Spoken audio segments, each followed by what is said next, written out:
It's sort of a police force that's lacking accountability. No, there is no accountability, and it's going after its American people, right? Like, the idea that any of us want to be unsafe in this country is absolutely absurd, right? I don't care what your political affiliation is. I don't care what your cultural background is.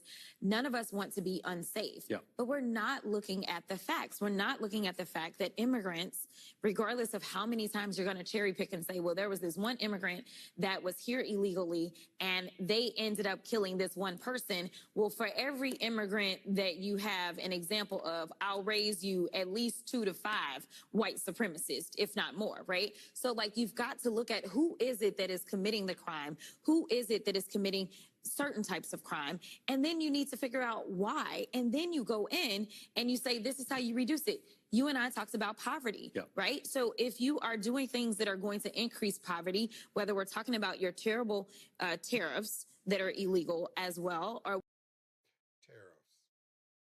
I don't understand the confusion behind tariff. When another company ships something to this country, the business owner in the United States has to pay for it to come in.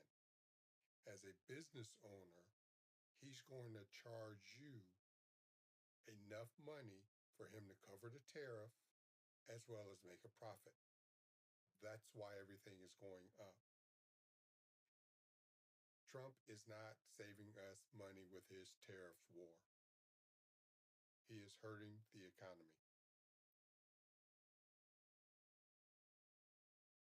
Whether we're talking about the fact that you are defunding healthcare, you are defunding food, you are now going after education and defunding education and want to get rid of the Department of Education as a whole, or you want to take our tax dollars and make sure you send it off to the private schools that don't have to take every single child, you are definitely compounding the issue. You are not fixing anything. You are making things worse because you have no idea what you're doing. No. You messed us up before. We ended up having the worst job numbers when you were in the last time.